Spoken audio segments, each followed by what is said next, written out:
గారితో మాట్లాడదాం. సౌజన్య గారు ఏం చెప్తారు? చూస్తా ఉన్నాం షర్మిలకు ఏపీపీసీసీ అధ్యక్షురాలిగా బాధ్యతలు అప్పచెప్తా ఉన్నారు.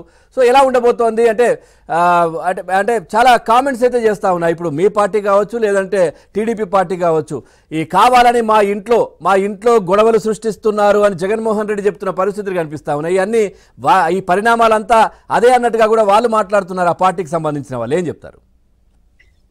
పవన్ గారు, మీకు అలానే పెనల్ ఉన్న సభ్యులకి, ఏపీఎన్ డిజిటల్ వీక్షకులందరికీ కూడా నా నమస్కారాలండి. నమస్తే అండి. ముందుగా ఏపీపీ చీఫ్ గా అధ్యక్షురాలకి అనౌన్స్ చేసినటువంటి షర్మిల గారికి ధన్యవాదాలు తెలియజేస్తున్నాను. ఆవిడకి కంగ్రాచులేషన్ చెప్తున్నామండి. ఎందుకంటే జాతీయ పార్టీలు, రెండు జాతీయ పార్టీలు కూడా మహిళల్ని, ముఖ్యంగా నేను మహిళల్ని కాబట్టి మహిళా పరంగా ఆలోచిస్తే బీజేపీ అవ్వచ్చు, అలాగే కాంగ్రెస్ అవ్వచ్చు, ఇద్దరు మహిళా నాయకురాలను ఇవ్వడం అంటే రాబోయే రోజుల్లో ప్రాంతీయ పార్టీలు కూడా సంకేతంగా ఉండొచ్చు అని చెప్పని మేము భావిస్తున్నాము.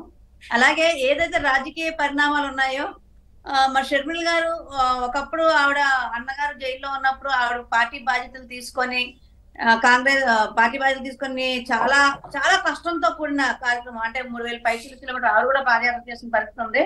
ఎంతో క్లిష్ట పరిస్థితుల్లో ఆవిడ బాధ్యతలు తీసుకొని ముందుకెళ్లారు. కాబట్టి ఆ బాధ్యతలు తీసుకున్న క్రమంలో ఆవిడ మాట్లాడిన మాటలు అవ్వచ్చు, లేకపోతే విమర్శించిన తీరవచ్చు, ప్రతి ఒక్కటే అఫ్కోర్స్ అందరూ కాలంతో పాటు అన్ని మర్చిపోతా ఉంటారు.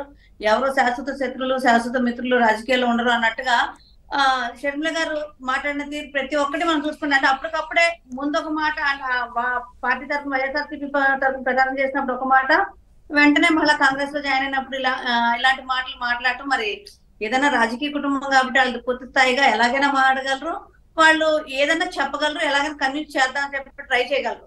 కాకపోతే ఇక్కడ ఏంటంటే ఏదో కుటుంబాల్లో గొడవలు పెడదాము, లేకపోతే ఇంకోటి అనేది ఎవరికి అవసరం లేదండి. కుటుంబంలో ఆల్రెడీ వాళ్ళే చిచ్చు పెట్టేసుకున్నారు.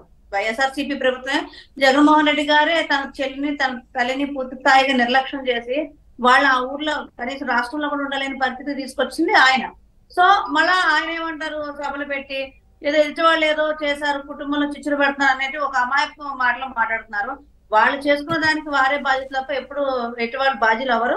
అలానే ఇప్పుడు ఈ జరిగిన పరిణామం ఏదైతే ఉందో అది కేవలం వైఎస్ఆర్సీపీకి మాత్రమే ఇబ్బందికరం తప్పితే నాకు తెలిసి మిగతా వాటికి ఎవరి మీద కూడా ఆ ప్రభావం పడదు. ఎందుకంటే ఏదైతే వైఎస్ఆర్సీపీలో కొంచెం నలిగిపోతున్న పరిస్థితి ఉందో నాయకులకి, అంటే తప్పు జగన్మోహన్ రెడ్డి గారు చేసి దానిని ఈ ఎమ్మెల్యేల మీద పూర్తి స్థాయిగా ఎమ్మెల్యేల యొక్క వైఫల్యం వల్లే మిమ్మల్ని మార్చేస్తున్నానని చెప్పని, రేపు ఎలక్షన్స్ లో మీరు గెలవట్లేదు కాబట్టి నాకు గెలుపుకు కావాలి అని చెప్పని మార్చేసిన క్రమంలో వాళ్ళు టీడీపీ, ఇప్పుడు జనసేన టీడీపీ పొత్తులో కొంతమంది రాలేని పరిస్థితుల్లో ఏమన్నా కాంగ్రెస్ వైపు చూసే అవకాశం ఉండొచ్చేమో.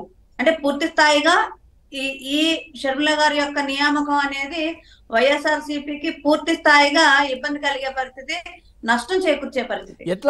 సౌజన్య గారు కొంచెం వివరిస్తారా? ఏ విధంగా అంటారు? పవన్ గారు ఏ విధంగా నష్టం అంటారు? ఏం చెప్తారు? మీ ఆలోచన ఏంటి? ఏమండి, వైఎస్ఆర్సీపీకి నష్టం అని చెప్తా ఉన్నారు కదా, ఏ విధంగా అది మీ ఆలోచన ఏంటి? అదేనండి, ఇప్పుడు ఏదైతే ఇబ్బంది జగన్మోహన్ రెడ్డి ఇబ్బంది పెట్టే నాయకులు ఎవరైతే ఉన్నారో, ముఖ్యంగా వారి యొక్క వైఫల్యాలు ఎత్తి చూపుతా మీ వల్లే మీరు ఇంకా వచ్చేసారి గెలవరు అని చెప్పని కొంతమంది ఎమ్మెల్యేలు మార్చే పరిస్థితి, కొంతమంది ఎమ్మెల్యేలు కనీసం అపాయింట్మెంట్ కూడా ఇవ్వలేని పరిస్థితి ఉన్న క్రమం ఏదైతే ఉందో, వాళ్ళు జనసేన టీడీపీకి రాలేని పరిస్థితుల్లో న్యూట్రల్ గా ఉండిపోలేక వాళ్ళు కాంగ్రెస్ వైపు చూసే పరిస్థితి ఉంటుందండి. ఎందుకంటే ఇప్పుడు ఏదైతే ఓటింగ్ ఉందో ఆ ఓటింగ్ ఆల్రెడీ ప్రతిపక్షాలుగా మాకు కొంత అనేది నిర్ణయం అయిపోయింది. ఏదైతే వైసీపీకి ఉన్న ఓటింగ్ ఏదైనా అది చీల్చడం అనేది జరిగేది ఎవరి వల్ల నవ్వుతుంటే అది కేవలం ఇప్పుడు అధ్యక్షురాలుగా ఉన్నటువంటి షర్మిల గారు ఏదన్నా కొంతవరకు ఆవిడ చీల్చుకుంటారు కాబట్టి వైఎస్ఆర్సీపీకి నష్టం జరిగిందని చెప్పని చెప్తున్నా. అంటే అది గెలుపుకి వెళ్ళదు కానీ వాళ్ళ ఓటు చీల్చి వాళ్ళ సీట్లు నష్టపరచడానికి అయితే మాత్రం పూర్తిగా పనిచేస్తుంది. అది ఈ కూటమికి ప్లస్.